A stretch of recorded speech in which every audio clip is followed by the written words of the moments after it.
everyone, welcome to Prominent Biology classes. In this video, we are going to discuss about the cloning vector, the features of cloning vector, selectable marker PBR322. In previous video, we saw how the purified DNA fragments are extracted. You can see this link in my description box. And today we are discussing the cloning vectors. So that is the another tool for recombinant DNA technology. So first we start with the cloning vector. The cloning vector, the purified DNA fragments that extracted from agar gel by the technique of gel electrophoresis now joined to the vector. Plasmid and bacteriophage are considered as a cloning vector because they have the ability to replicate. They are self-replicating. Their replication is independent from the chromosomal DNA. Some plasmid have 1 or 2 copies per cell and some other may have 15 to 100 copies per cell. Whereas in bacteriophage have very high copy number of their genome within the bacterial cell. So let's see the features of the cloning vectors. The first feature is ori. A cloning vector must be able to replicate, and for this the ori is very important. Ori is the origin of replication, from where the replication starts. So if we attach the gene of interest near the ori, it replicates automatically with this ori. Next is the ROP. ROP is the protein of replications. It binds with ori, so the DNA polymerase recognizes. Now the selectable marker. Selectable marker helps to distinguish between transformer and non-transformer, and in this way we can eliminate the non-transformer from the culture medium. Transformer means when the foreign DNA fragments are introduced into the host, the cell is known as transformer and the process is transformation. In E. coli, the ampicillin, tetracycline, chloramphenicol are the selectable marker for E. coli. Next feature is the cloning site or recognition site. To link the foreign DNA, the cloning vector must have the recognition site or cloning site. Restriction endonuclease cut from here. So this site is for restriction endonuclease. By recognizing that site, it is actually the palindromic sequence present at this site, and the restriction endonuclease identify that palindromic sequence and cut it. Suppose this is the palindromic sequence GAA, this is 5' and 3' of DNA, and this is 3 and 5', and GAATTC GAATTC. So this is the palindromic sequence for ECO-R1.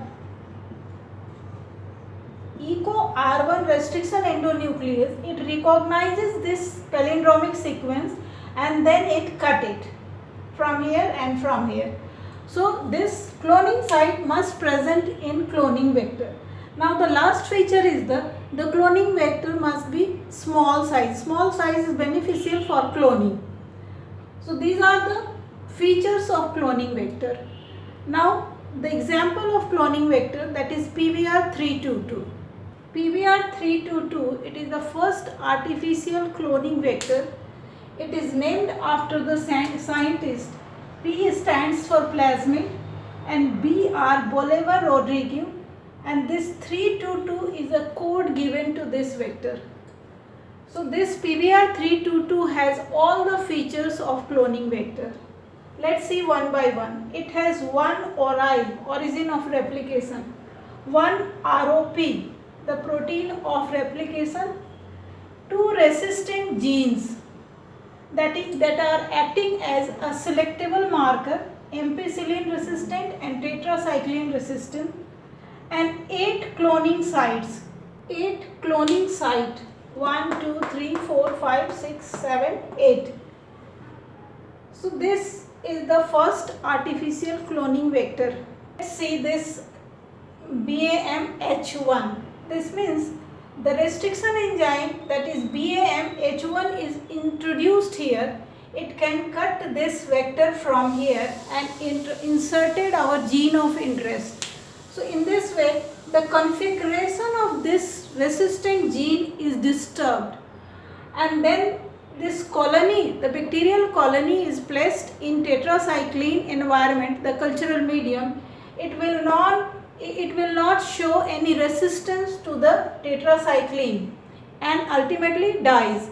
So in this way, this gene is act as a selectable marker.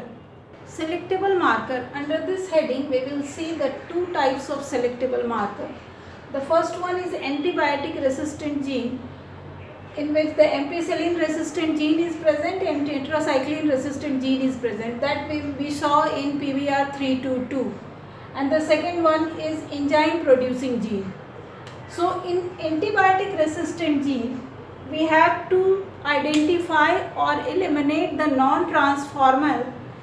We have two types of plating. One has the tetracycline cultural medium antibiotic, and the other plate has ampicillin antibiotic, and we have to change the bacterial colony in these two plates.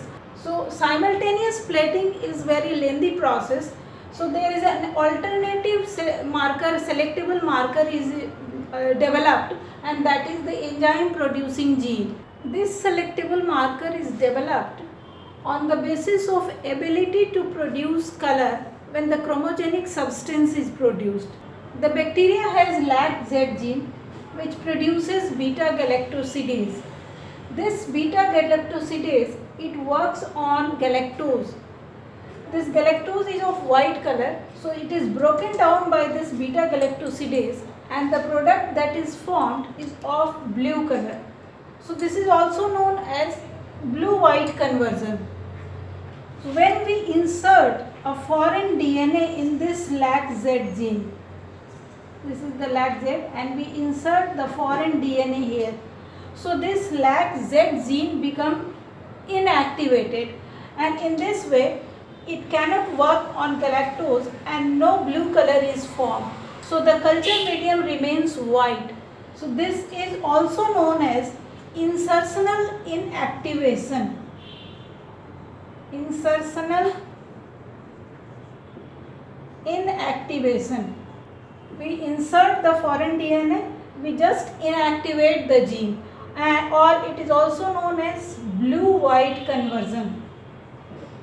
So these are the two selectable markers that are used to eliminate and identify the transformer from the non-transformer. Now the topic is competent host. This is the last tool for recombinant DNA technology. In prokaryotes, the E. coli are generally used as a host, and in eukaryotes, the animal cell, plant cell, and yeast are the most commonly used competent host. So how the host become competent to take the recombinant DNA? The first step, the plasma membrane, as we all know, are hydrophobic, and the DNA is hydrophilic because it is negatively charged. It is negatively charged. So the DNA cannot pass through the plasma membrane.